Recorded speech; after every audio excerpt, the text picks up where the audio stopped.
Bueno, pues buenos días, bienvenidos a un nuevo podcast de Cualidad Humana. Hoy seguimos con Álvaro Solé y tenemos como invitada a Teresa Guardans, doctora en Humanidades, investigadora del Centro de Estudios de Tradiciones de Sabiduría CTR y autora de varios libros sobre el silencio y atención, como uno que os acordaréis muy fácil de título Silencio, en catalán, las claus del silenci.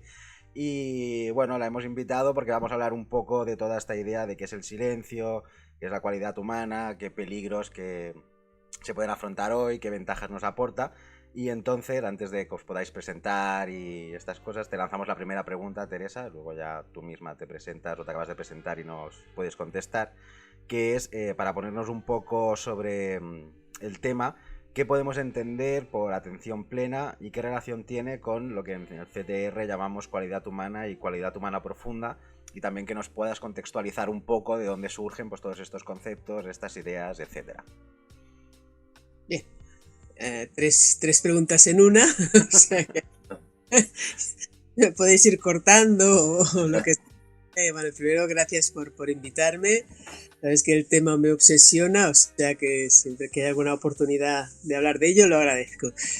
Primero, ¿qué entendemos por atención plena y esa relación con cualidad humana?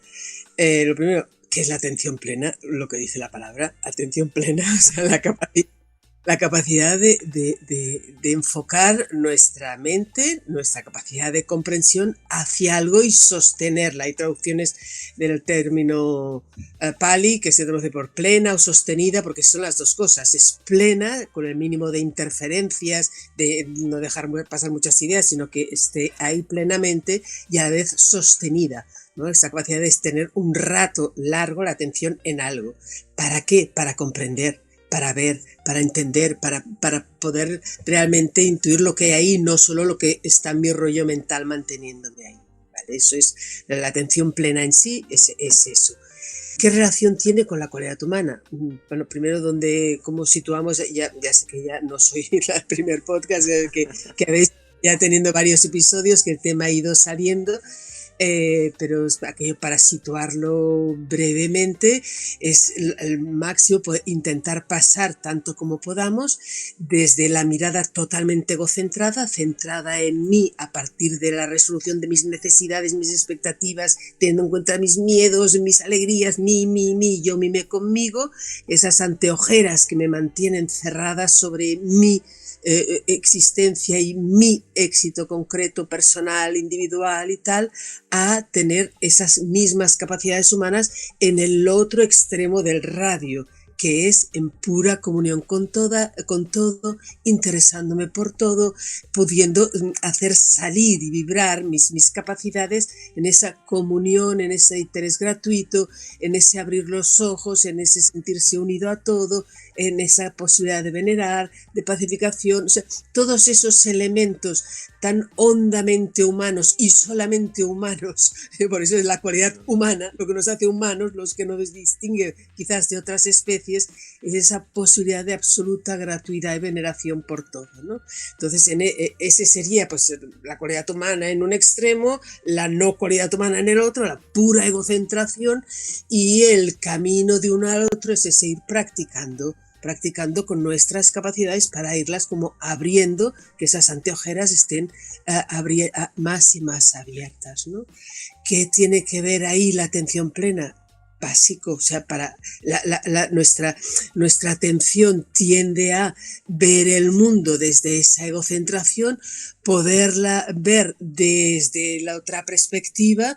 Entonces, claro, necesitamos atender, ver, no solo estar en el flujo de nuestro rollo, ¿no?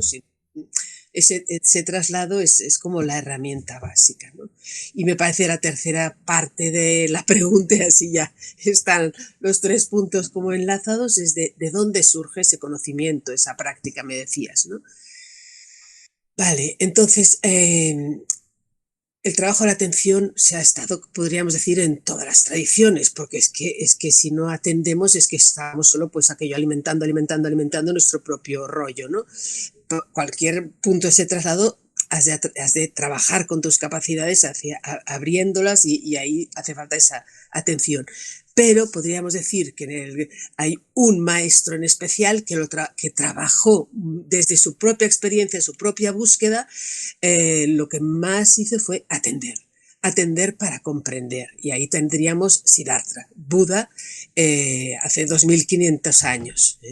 El Buda, para hacer ese paso de la egocentración a la pura gratuidad, a la pura comunión con todo, dice, oye, es que la única cosa que necesitas es comprender, es darte cuenta de verdad que el personaje ese que está como metiéndote en tu jaulita, es un personaje, no es tú, no es tu entidad es la vida entera, es pura intercomunión con todo, no hay ningún punto en ninguno de nosotros que digas, lo puedo separar de lo demás, es que a todos los niveles, desde el nivel celular, desde el nivel de ideas, desde el nivel de sentimientos, todo es pura interrelación con todo, ¿no? Comprende eso y te sentirás en comunión con la vida. Entonces, el que dice, ¿cómo? Atendiendo, vigilando, comprendiendo, dándote cuenta de lo que sucede en ti y lo que sucede alrededor, ¿no? Y donde más queda recogida ese mensaje del Buda, esa enseñanza, es en un sutra, en un sermón, el Satipatthana Sutra. Sati es atención, es el sutra de los fundamentos de la atención. Y ahí queda como muy recogido, yo no diré que Buda se sentara y dijera todo eso en ese sutra, sino que de alguna manera recogieron, compilaron las enseñanzas del Buda en torno a la atención en ese Satipatthana Sutra, el sutra de los fundamentos de la atención, donde indica e insiste, vale, lleva esa capacidad de atención sostenida, quieta y tal, hacia varios puntos. El cuerpo, las sensaciones, lo que percibimos, toda nuestra percepción, nuestros sentidos y luego también nuestra mente y todas las configuraciones mentales. Si tú atiendes totalmente al cuerpo en distintos aspectos, ¿no? Va diciendo tanto los elementos pues más físicos, ¿no? ¿Qué hay de tuyo ahí? ¿Qué es tuyo? Nada. ¿De dónde viene? Darte cuenta de eso que es que desde el puro ser de nuestras células, ¿no? Todo viene desde la infinidad de los tiempos, ¿no? Nada se sostiene sin alimentarse del aire, de la luz, de la vegetación, de todo, ¿no? Todo es pura interacción a nivel físico, a nivel sensitivo, a nivel mental, a nivel de nuestras configuraciones. Cuando habla de configuraciones son ideas, son conceptos, son sentimientos, son estados de ánimo. O sea, todo ese mundo interior que generamos, ve observando cada cosa, ve dando cuenta, ¿no? De hasta qué punto es fruto de mil causas, interacción con todo, hasta que consigas como de alguna manera diluir tu mirada egocentrada y que de una manera como con natural se funda esa entidad y flash, tú vivas la vida de todo, ¿no? Buscar tu bienestar es el buscar el bienestar de todo, porque es que tú eres todo. No me puedo distinguir de ti, del otro. Somos una pura comunión en interacción permanentemente, ¿no? Por tanto, mi bien es tu bien, no puede ser de otra manera, ¿no? Es esa pura compasión budista que nace de ahí. Todo el pilar principal en Buda está en esa atención plena, ¿no? Sí. Has dicho muchas cosas, Teresa, que nos pasó igual que con el podcast con Francesc, creo que con esto ya hemos desmontado el mindfulness utilizado de manera completamente errónea, pero me ha resultado muy interesante, antes de pasar a las preguntas, o si Álvaro tiene otra, que hayas mencionado la idea de qué es eso que hay que realmente es tuyo, ¿no? Vivimos en la idea de que todo es nuestro cuerpo nos pertenece, todo es nuestro, etcétera, y que incluso tenemos que comprender que somos un personaje, que esto dentro de la sociología de la identidad también se trabaja mucho, la deconstrucción de la identidad, y por ejemplo ya hemos leído a Nisargadatta, que también te construye todo el rato, no eres tu cuerpo, no eres tal, no eres tal. Y en cambio vemos que vivimos en un mundo donde constantemente se va reafirmando esa idea de que somos algo, de que tú eres más importante que los demás, y el mindfulness a día de hoy también se está utilizando mucho para esto. Entonces, si quieres, también me ha gustado mucho una idea que has dicho, atender para comprender, ¿no? Sí, Entonces, no sé si puedes definir un poco más qué quiere decir esto de comprender, ¿no? Para que no se nos disperse. Entonces, yo te lanzo esto de comprender, no sé si Álvaro quiere decir algo. sí, pues, Bueno, que Teresa contesta esto y luego si quieres sí, ya, porque si no... exacto, solo Sí, sí. a esa pregunta tuya, comprender que no es juzgar, es una de las insistencias del Satipatthana, que es interesante, no nos estamos juzgando, hecho bien, hecho mal, no, mírate, mírate, mira las cosas, mira las situaciones para intentar ver lo más objetivamente que puedas, o sea, intentando no filtrar tus proyecciones, tus prejuicios, tal, qué es lo que ahí hay, qué es lo que ahí hay, ¿no? En ti, en todo, tal, ¿no? En ese sentido es qué es lo que hay. No juzgues, no vayas en plan eso, ¿no? Ponerte una nota u otra, no, comprende. Y la comprensión es lo que te modifica. Álvaro, pues hasta ahí. Sí, sí. Pues Se sí, está... luego entramos en el actual mindfulness, ¿eh? Que Sí, sí. también ahí hay un paquete muy amplio, Claro. a muchos niveles, muchas mezclas, ¿eh? Es que antes de empezar el podcast he buscado justo una definición de un artículo que habla sobre la filósofa Remedios Zafra, que trabaja lo que has comentado tú ahora a lo último, Teresa, el tema del mindfulness, pero aplicado a la gestión empresarial, ¿no? Que ya es como bastante crítica en ese sentido porque hay como una especie de vuelta de tuerca o incluso un efecto que sería lo contrario a lo que el mindfulness en un principio, que tú lo has definido muy bien desde su origen, pretende lograr, ¿no? Esa atención plena. Sin embargo, según Remedios Zafra, se convierte en una atención plena del sujeto que lo está, digamos, practicando, pero o únicamente en el ámbito empresarial. Y claro, hay muchas más cosas aparte del trabajo, por ejemplo, ¿no? En la vida de una persona. Y bueno, leo un poquito porque me ha gustado bastante la definición que hace aquí. Lo define como, no sé cómo se pronunciará, pero le pone las siglas MC, Mindfulness, como esa nueva adaptación y comercialización de este nuevo, bueno, de este nuevo, no, de esta, digamos, milenaria tradición al status quo capitalista, ¿no? Que dice la filósofa. Y para ella este enfoque proporciona una manera de enfrentar los problemas del capitalismo refugiándose en la fragilidad del momento presente, lo que puede estimular muchas veces el conformismo o la pasividad política, la resignación incluso, y la focalización extrema en el ámbito laboral y el esfuerzo y la autoexplotación dentro de la empresa. Y además esto comenta ella que genera muchas veces una desafección política, una ansiedad, un estrés y un exceso de responsabilidad individual dentro del ámbito laboral y genera que los sujetos también no estén conectados con lo que deberían a causas estructurales dentro de su sistema social, el sistema social en el que viven y problemáticas ligadas al capitalismo, como puede ser la crisis climática, quizá la pérdida de derechos laborales, la pérdida de derechos políticos, etc. Y bueno, esto es aquí un poco el contexto, es que me gusta mucho la explicación de este articulito y os lo leo. Gracias, gracias Álvaro.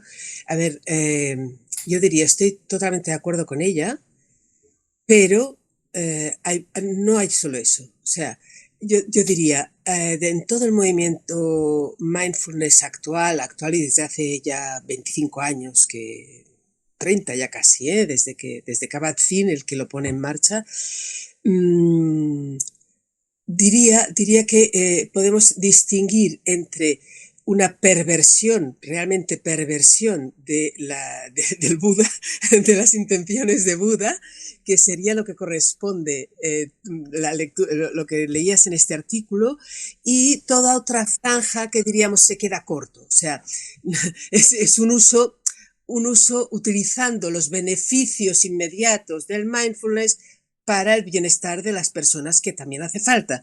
Y entonces ahí yo creo que tenemos como que primero, no sé, distinguir un poco entre todo eso para no cargarnos todo el mindfulness actual, que que no, que tiene aspectos que creo que son necesarios y beneficiosos, aunque sean de más corto alcance que lo que proponía el Buda. Pero si distinguimos una cosa de la otra, yo diría, el de corto alcance no es contrario a llevarlo más allá y a llegar hasta donde proponía Buda, y en cambio el que está pervirtiendo el uso está yendo en dirección contraria. Ese o cambias de dirección o no lo encaminarás hacia donde pretendía el Buda, ¿no? Ahí es donde me gustaría hacer un poco esa distinción, ¿no? Y a ver si os parece, lo primero sería ver qué beneficios y por qué de dónde sale ese uso, porque aparte de, claro, si el uso fuera solo el único beneficio inmediato fuera esa comprensión que me disuelve mi entidad y tal, pues no se le habría ocurrido mucho a nadie ir a buscar mindfulness. Pero claro, en ese proceso de atención plena, ¿qué está sucediendo? Que lo primero que yo paro es los rollos que me están obsesionando, con lo cual me calmo. Mi capacidad de atender a cualquier problema crece. Mi capacidad de empatía con el otro, porque también puedo comprender no solo a mí, sino estoy comprendiendo mucho más lo que le sucede al otro, con lo cual ahí hay toda una capacidad de comprensión. Mi creatividad mejora porque tengo esa posibilidad más de tener en cuenta muchos más elementos. O sea, desarrollar nuestra atención siempre es positivo, siempre es positivo. Y cuando estamos en un sistema económico de movilidad en que realmente vamos como con una velocidad, con un input, un oleaje tan fuerte de informaciones y tal, cualquier herramienta que nos permita ganar un poco más el espacio de la atención, eso podríamos decir es beneficioso. Yo muchas veces digo, a ver, cuando la gente se movía físicamente y transportaba troncos, no necesitaba ir al gimnasio. ¿No? Es que ya su vida, el cuerpo ya iba moviéndose, ¿no? Nos pasamos horas sentados. Bueno, pues entonces hagamos excursiones el domingo, vayamos al gimnasio para equilibrar un poco eso. Con la atención pasa lo mismo. Si uno estaba horas atendiendo a todo para cazar un conejo y poder vivir de eso, pues ya el sistema económico y social mantenía esa capacidad humana que es esencial y básica para poder reflexionar y para todo, la mantenía más o menos ejercitada. Cuando el tipo de atención que estamos utilizando es otro, tenemos que de alguna manera intentar como reforzar en momentos específicos esa capacidad de atención. Eso dirías, no es chungo, no es malo, pero es como si dijéramos la diferencia, para mí la diferencia que podría haber entre el arte y el arte terapia, ¿no? Dices, a ver, ¿qué pasa? ¿La arte terapia es negativo? No, es una terapia, es una ayuda, es una autoayuda utilizando técnicas del arte, colores, pinceles, papeles, pasarte ratos copiando, repitiendo, lo que sea. Eso pues ayuda, es una terapia positiva que ayuda a las personas que necesitan eso, que somos en este momento la gran mayoría. Pero claro, eso no es arte. Para mí la diferencia está, o la importancia está que veamos la diferencia, que no me vengan, entonces cuando me pongo de los nervios, vengan diciendo es que ese tipo de mindfulness, ¿no? Es la actualización del mensaje del Buda. No, es utilizar una herramienta de trabajo de la atención para fines terapéuticos, para una ayuda. Y ahí es donde nació, y nació santamente, nació bien, ¿no? Esos inicios del movimiento mindfulness. Quien lo pone, lo inicia, lo extiende, de la base de todo el actual, es Kabat-Zinn, un psiquiatra americano que practicaba budismo, practicaba meditación zen, y en su práctica meditación zen dice, oye, aparte de que yo me disuelva o no disuelva en mi comunión con todo, a mí esto me está ayudando muchísimo a parar los rollos mentales. Pues lo mismo que me está sirviendo a mí lo aplico con mis pacientes. Eso mismo puede hacer un fruto para mis pacientes. Y publica un libro en el año 91, como ya no tengo en algún lado el título, que me lo he copiado otra vez porque va a ser larguísimo. Era larguísimo, pero ya no sé si lo tenía por ahí. Sí. Vivir el título exacto inglés, porque luego el español lo hicieron más cortito, ¿no? Pero el título del libro del 91 de Kabat-Zinn era Vivir la catástrofe con plenitud, : cómo utilizar la sabiduría del cuerpo y la mente para afrontar el estrés, el dolor y la enfermedad. No solo a nivel económico, como comentabas de ese artículo, es verdad, no, sino cualquier ser humano. Cualquier ser humano, el trabajo de la atención nos ayuda a realmente nuestras capacidades funcionen infinitamente mejor, ¿vale? O sea, hasta ahí yo diría no desvaloricemos tanto eso, como no desvaloricemos el uso del yoga, del tai chi, cualquier herramienta que en su origen iban más allá de ser simplemente una terapia, pero que, oye, si lo necesitamos porque vamos un poco desquiciados, perfecto, utilicémoslo, ¿vale? Pero sabiendo que una cosa es el arte terapia y otra cosa es el arte. Y mientras estás ahí, mientras estás utilizando arte terapia, igual te enteras un poquito más y vas cogiendo el gustillo y vas pasando a realmente allá practicar arte, o sea, ya no estar buscando frutos para ti, sino esas herramientas te permiten interesarte por la realidad, mirar con más atención, ver a los otros, o sea, que se puede pasar de uno al otro, no hay una frontera ahí, ¿vale?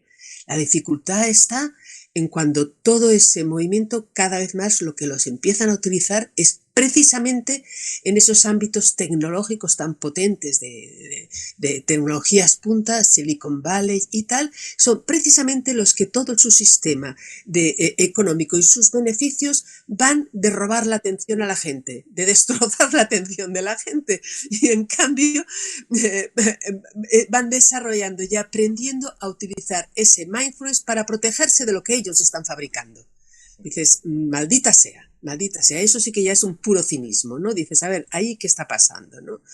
Ahí es donde ese uso y no solo en Silicon Valley, ¿no? Sino en general, Harvard Business School, que lo implantó ya en el 95, en el 2000, por ahí, desde hace, ya llevamos tiempo con eso, ¿no? En la Marina Americana, en Facebook, en Google se hizo desde el 2005, un programa, ¿no? Del Meng Tang, no sé, me acuerdo mucho por el nombre, de Busca en Ti, un programa de utilización, aquello del mindfulness, de función. Entonces ahí sí que se mezcla, yo creo que en un principio no es con mala intención, no hay intención perversa al inicio, pero se va realmente tendiendo, como todo el sistema, es que el individuo sea realmente productivo, efectivo y cada vez más capacitado para producir más, claro, cada vez más se va tendiendo hacia cómo ganamos en productividad. Y en el ámbito laboral y empresarial y económico, ¿no? Y entonces ahí sí que es ese mindfulness que cada vez más impide que ese individuo se abra a la realidad. Lo que está ya es poniendo todo el acento en fortalecer su capacidad de análisis y atención para realmente buscar la brecha por donde puede ser más productivo, para poder analizar cuál es la debilidad del otro para poderle ganar, o para poder trabajar en equipo, pero para así producir más. Ahí es cuando realmente el sistema está ya no solo quedando corto, sino que está quedando pervertido el uso de esas posibilidades. Entonces ya decir que eso viene del Buda, ahí sí que ya no, señores. No, ese uso ya es un uso que va totalmente en contra de lo que estaría buscando la propuesta budista. Porque al revés, está partiendo de fortalecer esa individual, no de cuestionarla, sino de fortalecerla para que realmente sea más eficaz en su ganancia. Y esa ganancia le aleja de los demás, los utiliza, no está comprendiendo para unirse, fusionarse, sentirse uno con el otro, ¿no? Sino para poderlo utilizar mejor. Ahí sí que ya es una perversión total. Sistema, ¿no? Pero por eso podemos hablar de todo el abanico, ¿no? Hay un mindfulness que yo respeto profundamente porque es donde estamos y la necesidad de la gente está allá y quizás durante un tiempo lo primero que han de hacer es resolver problemas personales, problemas de estrés, problemas realmente que necesitan una terapia y el mindfulness puede ser una buena terapia, ¿vale? Hasta ahí. Sí, por comentar un matiz, Teresa, de lo que has comentado, que sí estoy totalmente de acuerdo en lo que has dicho. De hecho, el artículo es más largo, pero lo he resumido mucho. Pero por aclarar un poquito, que además pues, puede servir para ahora, si José también te pregunta. Pero Remedios Zafra yo creo que lo que hace referencia directamente, que es la palabra, esa no lo he dicho, es como el uso del mindfulness a través de, por ejemplo, el coaching, que ya lo habla mucho, ¿no? En plan de, bueno, el mindfulness, digamos, enfocado únicamente a la rentabilidad empresarial, ¿no? Y usa la palabra coaching, ¿no? Y quizás también no la hemos saltado. Entonces, sí que ella no está criticando como, pues eso, la atención plena a nivel psicológico y nada, sino simplemente en el ámbito más empresarial, productivo, que es justo, me ha venido a la cabeza cuando has comentado lo de Google y tal, que son como empresas hiperproductivas, ¿no? Son como la punta de lanza de la productividad tecnológica y todo esto. Entonces imagino que también irá por ahí su crítica, no la he leído más en profundidad, ni su libro ni nada, pero seguramente vaya por lo último que has comentado tú, ¿no? De cómo esto se empieza a implementar luego en las grandes tecnológicas y ahí deriva en una serie de herramientas de, pues bueno, de motivación y de productividad que quizá luego generan esa transposición, ¿no? De lo que tú bien has dicho, ¿no? De, al fin y al cabo, me ha gustado lo que has comentado de lo que hacen es, en realidad, en vez de fortalecer o beneficiar la atención, sino como capturarla, ¿no? Capturarla e instrumentalizarla para la cosa que yo quiero que esa persona la instrumentalice, que es, en este caso, por ejemplo, en el trabajo, ¿no? Por ejemplo, que trabaje para mí de cierta forma, con una rentabilidad muy alta, etcétera, etcétera. Nada, por decir el matiz, que creo que era también Sí, bueno. sí, sí, sí. No, por eso yo te he dicho que estaba totalmente de acuerdo con ese artículo, con lo que estabas leyendo de Remedios Zafra, pero eso, matizando que es toda una parte que tiene toda la razón del mundo, ¿eh? Y, y más ahora, yo te diría, cuando yo empezaba con todas esas historias y claro, empecé bastante antes de la boga mindfulness, pero cuando aparecía la boga mindfulness me lo miraba y decía, vale, es terapia, no pasa nada, ¿no? Como también se utiliza el yoga como terapia, Sí. o ya está, no hay más problema, solo que entendamos que el ser humano, aparte de su aspecto de necesidad de terapia, está ese aspecto de desarrollo de la cualidad humana que va más allá, que necesita que estés medianamente bien para poderlo trabajar, eso también, ¿no? Pero esa combinatoria, ¿no? Pero no estaba ese uso tan perverso presente, ¿no?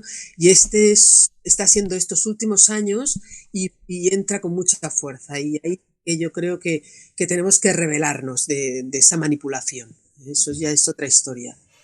Entonces, eso es otra historia. Nos están utilizando y ahí hay que rebelarse. Sí, sí. Eso. Has hecho un abanico muy amplio explicando, bueno, cuál es el origen, cómo ha ido pasando, instrumentalización, perversión, los beneficios. Pero claro, has hablado de muchas veces de capacidad humana.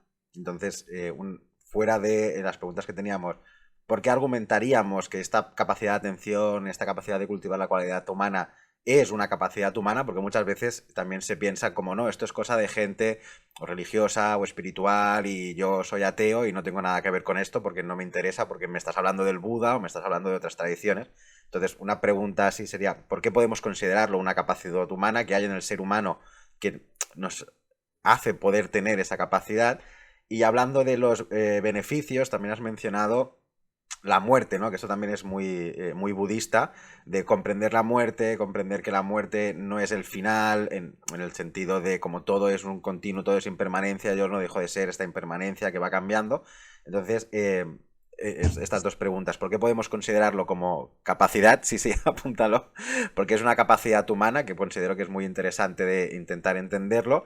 Y luego, ¿por qué nos ayuda a comprender mejor el fenómeno de la muerte, dado que hoy, por ejemplo, existe todo el transhumanismo que intenta superar la muerte, que ve la muerte como una enfermedad, que ve como la muerte como algo que superar, como algo que vencer, que también iría muy en contraposición a lo que estás mencionando tú ahora mismo. Me he ido un poco del Sí. guión, pero... Vaya, vaya. No, a ver, cuando dices capacidad humana, la atención como capacidad humana, a ver, es básico. O sea, cualquier bichito tiene la capacidad de atención, porque claro, todos estamos atentos a algo, ¿no? Pero claro, la capacidad humana, además que no tenemos ese mecanismo de estímulo-respuesta inmediato de cualquier otra especie, sino que pasa filtrada por la construcción mental lingüística en nuestro cogote y el cogote ligado a nuestros sentimientos, nuestras reacciones emocionales, que están también, todo eso es un paquete que se gestiona no estímulo-respuesta, sino desde nuestras construcciones mentales, ¿no? Entonces, claro, si esas construcciones mentales están solo llenas del mi, pues claro, America First, vull dir, desde el mi más personal hasta ver mi familia, mi grupo, mi, sin ver nada más. No te importa el planeta, no te importa el de al lado, no, es tus anteojeras, ¿no? Pero lo que, y creo que tu pregunta también era por ahí, ¿no? Que es capacidad humana ir más allá de eso. Sí, es connatural al ser humano. Yo siempre digo, a ver, en los libros genéticos, en el libro genético de instrucciones, en el genoma de cualquier especie, hay una norma de mayor beneficio por menor destrucción, que está escrito en el genoma de cualquier especie, menos en el humano. En el humano ese mayor beneficio por menor destrucción, eso no está tampoco, ni eso está escrito. Eso es puro ya desarrollo cultural nuestro, lograr ese beneficio colectivo destruyendo lo mínimo, etcétera, ¿no? Y cada cultura adopta una manera u otra, y eso es ya otro historial que habéis trabajado ya a menudo y demás, ¿no?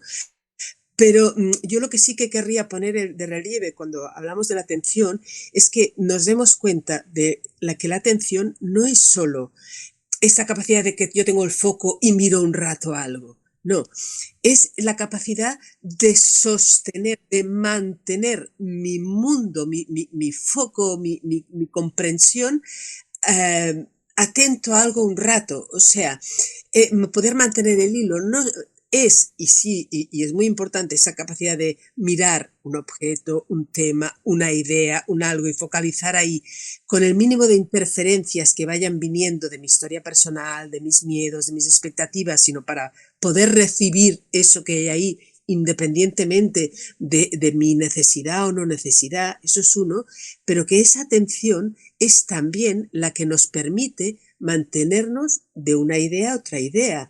El que es el hilo conductor también de que podamos tener una visión global de la realidad. Ahí y últimamente he ido leyendo temas sobre eso, de cómo la destrucción de esa capacidad de atención, lo que es, o el deterioro tan grave que estamos sufriendo gracias, maldita gracia, algunas de las aplicaciones que se desarrollan a través de las tecnologías, etcétera, es la mismísima, al fallar ese hilo conductor, falla la capacidad de tener una idea global, falla la capacidad incluso de tener mi propio sentido de vida, tener un hilo de saber quién soy, dónde voy, qué es lo que pretendo, qué objetivos. O sea, está como fallando la pieza central que sostenía ese engranaje, que puede sostener ese engranaje del ser humano. Si el ser humano, que no le viene dictado todo eso genéticamente en su genoma, no tiene una actuación, toda esa actuación la desarrollamos cognitivamente en relación con otros humanos, si nos falla el punto de anclaje, que es la atención, estamos donde estamos. Esa proliferación, aumento tan bestia de enfermedades mentales, de suicidios, de etcétera, porque se está como desmoronando lo que se sostiene desde ese eje que es la atención humana. Es el pilar donde se desarrollan el resto de capacidades cognitivas. Eso no es la única, pero sin capacidad de atención se nos desmorona la posibilidad de reflexión, la capacidad de valoración, la capacidad de comprensión en general, de sentido de vida, de todo, ¿no? Eso es como muy grave, ¿vale? Por eso yo insistiré, bueno, y cualquier tribuna en la que pueda hablar, ¿no? Y me decía la muerte, segunda parte. La muerte y querer sobrevivir siempre. Bueno, el Buda fue listo, ¿no?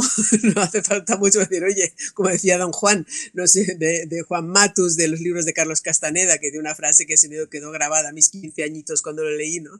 Dice, no sé si te has fijado, pero no hay sobrevivientes en esta tierra. Pues un poco eso fue lo que el Buda dijo, oye, ahí hay una realidad, todo lo que vive muere. Punto, ¿no?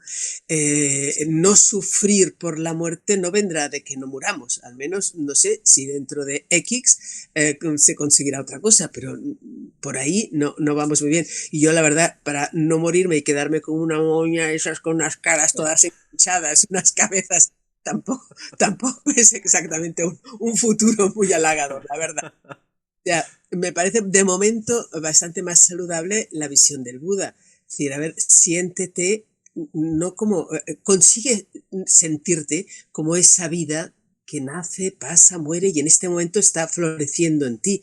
Déjala fluir, déjala pasar, y no solo del Buda, ¿eh? Antes decías Nisargadatta hinduismo, pero bueno, de hecho el Buda es un hindú que intenta reformar o ir a fondo en el hinduismo en un momento en que el hinduismo está anquilosado y los suyos no le siguen dentro del mundo hindú y se acaba generando un cuerpo distinto de visiones y que se va trasladando y contagiando fuera del ámbito budista, ahí del ámbito hindú, y coge otra forma. Pero por eso esa comunión de hinduismo-budismo es que es con natural, o sea, es que es el mismo caldo de cultivo inicial, ¿no?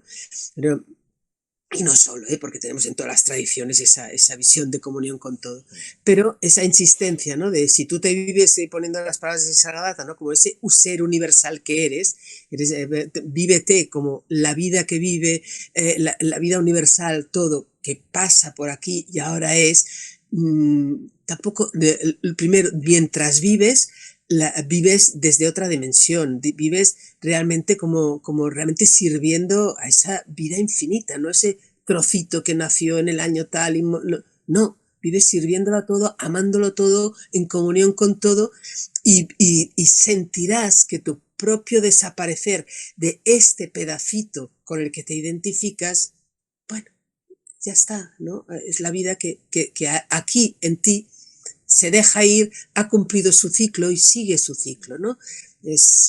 Hay una historieta del Buda en ese sentido, ¿no? Que una señora le va súper triste y tal, por favor, se me ha muerto el hijo, sana mi hijo, tal, resucita mi hijo, no sé, cúrame de esto, ¿no? De mi hijo. Y el Buda le dice, sí, te ayudaré, pero primero tráeme un grano de mostaza de alguna casa en la que por la que no haya pasado la muerte. Y la señora pues se va muy convencida y vuelve al cabo de un tiempo y le dice, no he podido porque en todas las casas han muerto pues hijos, padres, madres, parientes, etcétera, etcétera, ¿no? Y la señora al menos ha comprendido es que hay eso, ¿no? O sea, el dolor de una muerte ahí está, de la mía y de la gente al lado, eso no nos lo quita nadie. Lo que sí que podemos evitar o superar o no es el sufrimiento. Esa diferencia entre dolor y sufrimiento que hacen en todas esas tradiciones yo creo que es muy sabio. El dolor es ese arrancarte algo o te está doliendo incluso físicamente algo, ahí está. El sufrimiento es eso que provocamos nosotros tal como tomamos las cosas, ¿no? Y tal como las vemos, como las vivimos, dándole la vuelta, sintiéndonos víctimas, todo ese juego de victimismo, de ahí eso es el sufrimiento que sería totalmente evitable. Eso, el dolor es profundamente compatible con el gozo, y ahí tenemos ejemplos de grandes personas que en situaciones profundamente dolorosas, personales o colectivas, viven en serenidad, en paz, en gozo profundo. Las dos cosas son perfectamente, pueden ir perfectamente juntas. El sufrimiento de nuestro coco, que genera nuestro coco, no.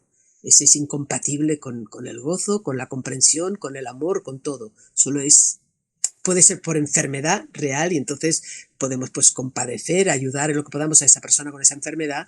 Puede ser realmente a un nivel absurdo de nuestro psiquismo, moviéndose ahí, y entonces, bueno, pues el mindfulness igual también ayuda. Perfecto. No sé si tú tienes alguna pregunta, Álvaro. Bueno, aquí dos cosas, no son preguntas, quizás son más reflexiones, pero me ha venido a la cabeza dos conceptos de todo lo que has comentado, que José y yo trabajamos más porque son conceptos sociológicos, ¿no? Pero sobre todo, primero, lo del tema de la atención, que la atención como en la época actual falta atención o falta de capacidad de concentración y atención, que creo que es muy importante. José y yo sí que hemos trabajado, sobre todo a través del seminario de Fisher, todo el tema de la impotencia reflexiva, que, bueno, nos está afectando a todos, pero sobre todo a las generaciones más jóvenes, que ya directamente se socializan desde pequeños en los dispositivos smart y tal, que de per se el dispositivo no tiene nada adictivo, es más el algoritmo de las aplicaciones del dispositivo. O sea, ver vídeos o ver tal no tiene nada de malo, es como ver una película. Pero claro, el algoritmo de aplicaciones como TikTok, Instagram y tal, es un algoritmo adictivo porque te está intentando poner siempre cosas que te llamen la atención, que te atraigan dentro de tus gustos, y se va creando ahí también como una especie de nicho de temáticas también. Y aparte de eso, son muchas veces vídeos que de per se son muy cortos, de 1 minuto, de 30 segundos, que no dejan que a lo mejor el cerebro, ¿no? la concentración, la atención, procese el concepto, las cosas que incluso el contenido te puede hacer reflexionar, etcétera. Y bueno, eso por un lado, ¿no? Que luego si quieres lo podemos comentar más, pero bueno, que me ha parecido que va muy a la realidad actual y que es algo que estamos empezando a ver sus efectos, porque claro, ahora estamos, a lo mejor lleva todo esto unos 10 años a todo motor, pero es que es muy poco, 10 años, a lo mejor de aquí 20 o 30, cuando haya gente que solo ha vivido ese tipo de interacción, que ha dejado a lo mejor la lectura, digamos, más clásica, etcétera, no sé en qué deparará, ¿vale? Así que, aunque sí que es cierto que eso me dio esperanzas, vi el otro día las estadísticas de lectura y quizá a lo mejor es una respuesta a todo esto. Había una gran cantidad de personas jóvenes que estaba volviendo a la lectura clásica. Quizá a lo mejor incluso huyendo de esto, porque claro, en las redes sociales es que no puedes, digamos, entrar en profundidad en nada. Entonces, a lo mejor si te interesa algo, tienes que ir fuera a averiguarlo o a leerlo. Y luego, por otro lado, todo el tema que has comentado también, esto también va un poco en la obra de Fisher, pero más de, digamos, su influencia, que es Jameson, en el sentido de que tú has comentado que perdemos también actualmente, el sujeto pierde como si fuera la capacidad muchas veces de pensar temporalmente, ¿no? A perder la capacidad de atención en general sobre la vida, sobre ese entorno que es una especie de sustancia espinocista, ¿no? Donde todos estamos ahí en interrelación con todo, un entorno que es más una relación que un conjunto de individuos, que muchas veces es como lo entendemos, de manera sensitiva, ¿no? O cognitiva. Pues bueno, ahí sí que es verdad que este filósofo que se llama Fredrick Jameson, que es norteamericano, comentaba que él veía una diferencia sustancial entre el sujeto moderno, es decir, el sujeto del siglo XX, más del siglo XX, al sujeto actual, ya de finales del siglo XX y el segundo milenio, y es que eso, perdíamos la capacidad de pensar y reflexionar a nivel temporal. Y eso está, yo creo, muy temporal en el sentido de relacionar reflexiones sobre el presente, el pasado y el futuro. Y creo que eso está muy relacionado también con la pérdida quizá de reflexividad profunda sobre las cosas, ¿no? Por el aumento de los ritmos de vida, por el aumento de esa cultura consumista, de esa cultura de la productividad, de todo el capitalismo tal acelerado, ¿no? Al máximo y tal. Simplemente comentar eso porque he visto enseguida esos paralelismos que creo que son Sí, interesantes. sí, no, gracias. Pones de relieve todo eso que es importantísimo y que está todo muy relacionado con el tema que estamos tratando. Y como decías, el problema no es el móvil, el problema no es el ordenador, el problema no es la pantalla de televisión, el problema es los programas. El problema es que el beneficio de los inventores de todos esos artilugios estén dependiendo de que me roben mi atención, ¿no? Y que me estén rastreando cualquier búsqueda que yo esté haciendo, que estén rastreando cualquier mensaje, que estén rastreando tal, para realmente clonarme y poder ver cómo atrapan mi atención permanentemente ahí, ¿no? Y la dejan atada ahí, y de todo lo que se deriva de esa perversión, ¿no? Que es de la falta de visión, la falta de comprensión, de sentido temporal, etcétera, todo lo que has dicho, ¿no? Dices, pero que veamos que el que se esté haciendo ese uso no es mierda el móvil, no. Maldita sea, ahí estamos en un capitalismo ahora basado en que el bien es el robarte, el deteriorar, el manipular la atención de las personas, y eso es lo que no puede ser. Todo eso es lo que realmente tenemos que salir de ahí. Tiene que haber beneficios, tiene que las cosas funcionar, sí, pero no a costa de la vida humana. Eso es lo que es imperdonable, vaya. Sí, todo esto es lo que se conoce como la técnica del doom scrolling, que antes no existía, y es como los algoritmos al final era como cómo conseguimos sacar más rentabilidad de tu atención en el móvil, ¿no? El concepto este de la economía de la atención que se lleva a día de hoy. Entonces ya se inventaron la fórmula para estar allí enganchado y seguir sacando rédito de todo esto. Pero pasando a otra pregunta que considero que también es muy importante, es claro, estamos hablando siempre como a nivel individual, ¿no? Mi atención plena, etcétera.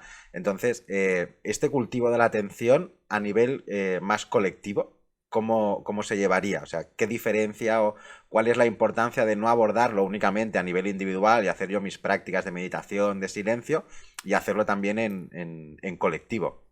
Colectivo.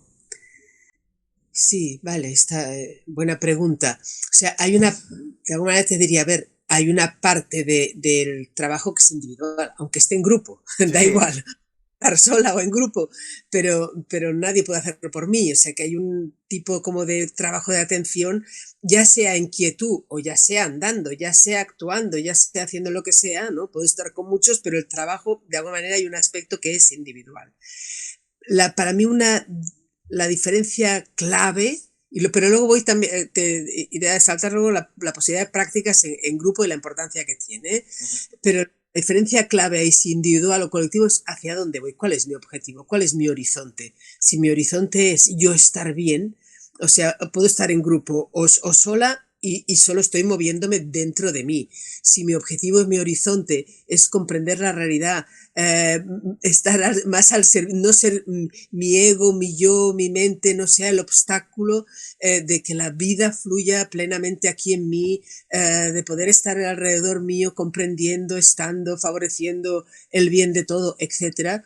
Esté rato sola o esté en comunión, estoy siempre en comunión, porque no estoy al servicio de mi provecho personal, al menos no solo. En ese sentido diría que juntos o separados, pero lo que importa mucho es cuál es el objetivo que persigues cuando estás un rato realmente intentando estar atento o cuando estás estudiando, lo mismo, ¿no? O sea, estoy estudiando solo para mi título o porque quiero comprender la realidad, ¿no? O pinto para qué, ¿no? Etcétera.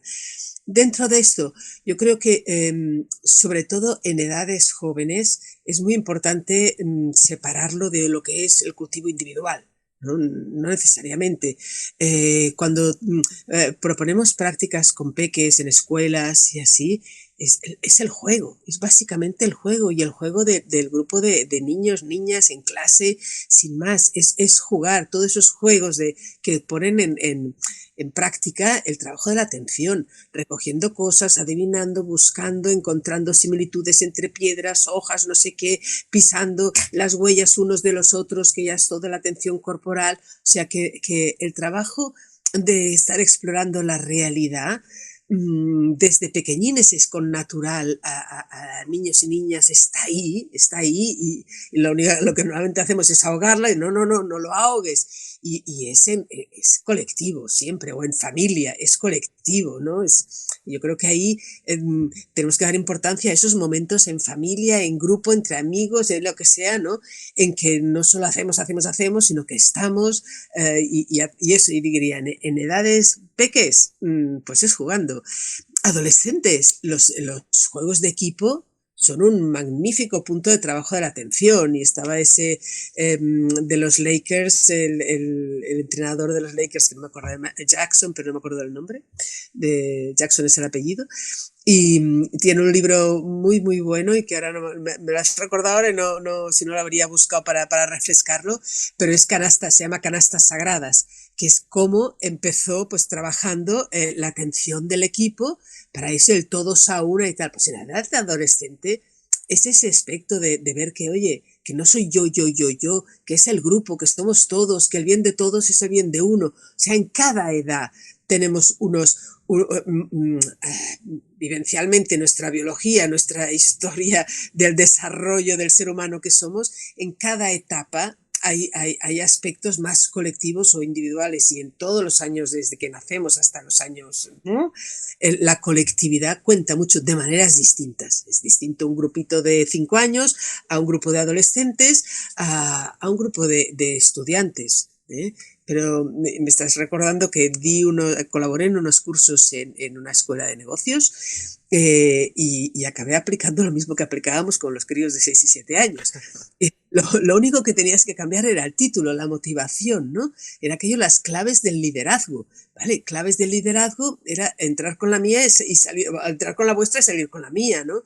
Las claves del liderazgo al final le fue aprender a atender, aprender a estar, aprender a comprender a los otros, pero para realmente en esa comunión, ¿no? Y haciéndolo en grupo, haciéndolo en equipo, dándonos cuenta cómo nos ayudábamos unos a otros en la atención, etcétera, etcétera, ¿no?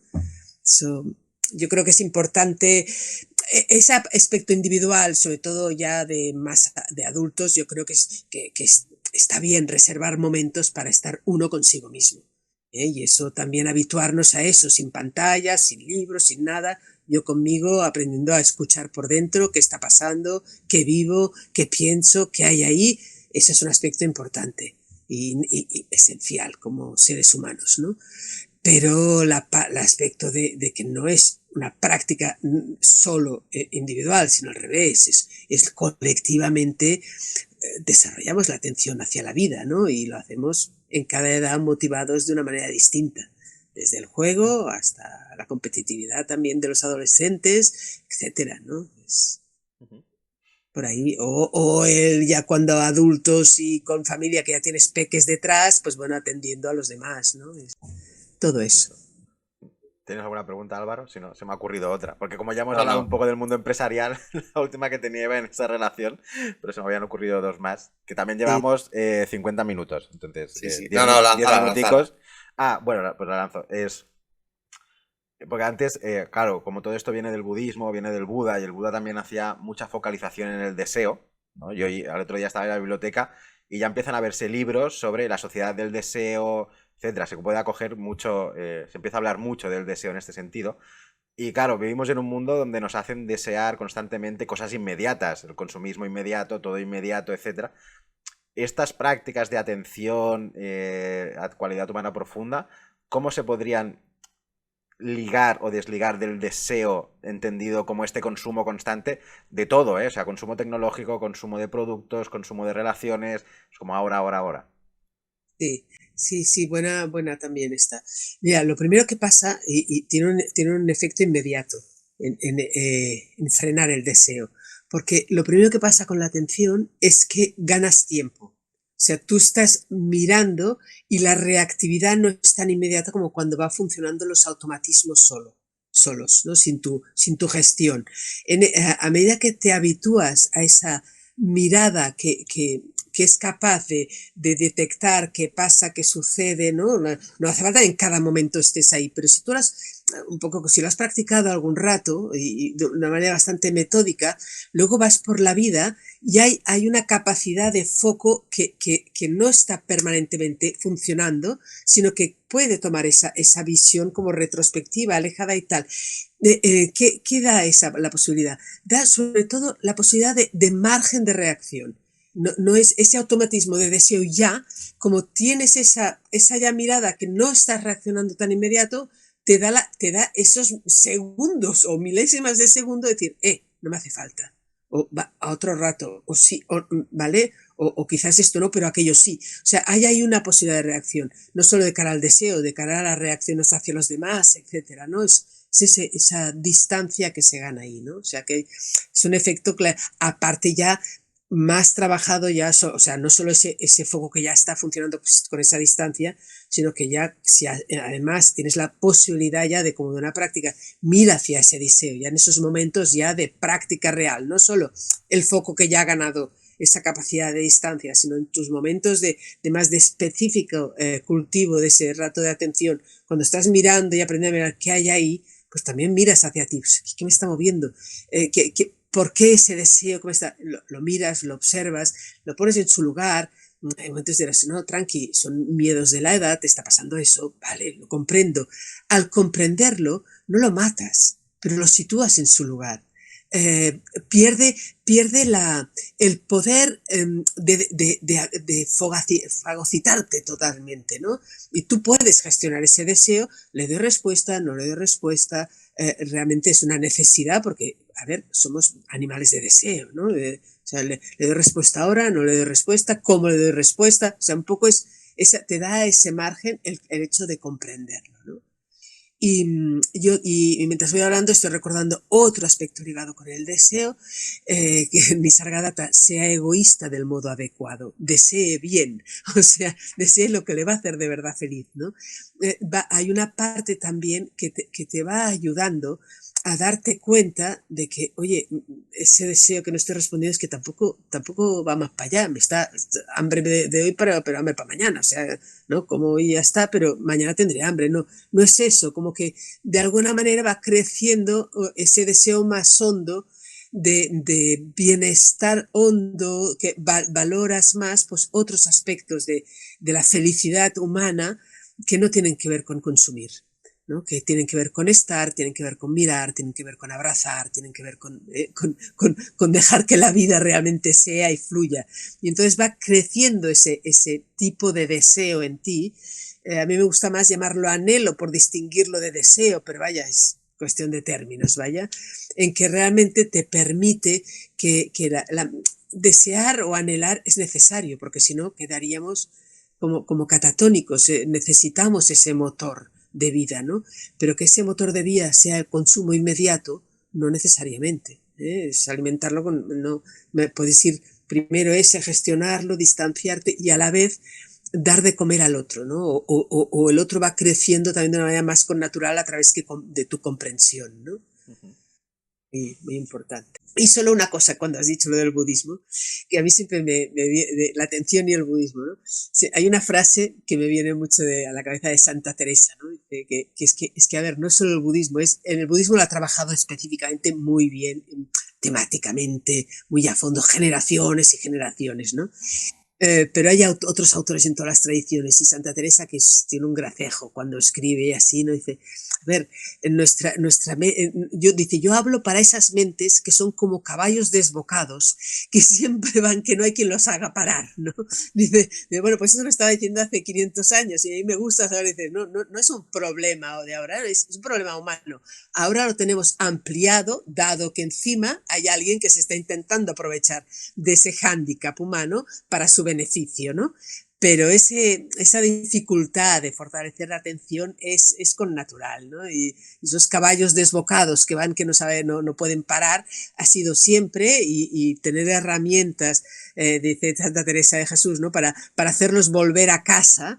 Entonces dice, para hacerlos volver a casa hace falta paciencia, constancia, amor y artificio, o sea, tener truquillos, ¿no? No machacarte, oh, qué mala soy. No, es connatural a la naturaleza humana, tranqui, con cariño, como si tratarías con cariño a un crío que quieres que se ponga a andar, ¿no? Pues lo mismo, ¿no? Con cariño, con paciencia, pero sí con constancia, ¿no? Es decir, no hacemos nada. Sí. ¿Tienes algo que decir, Álvaro? No, en principio yo me retiro aquí ya. Vale.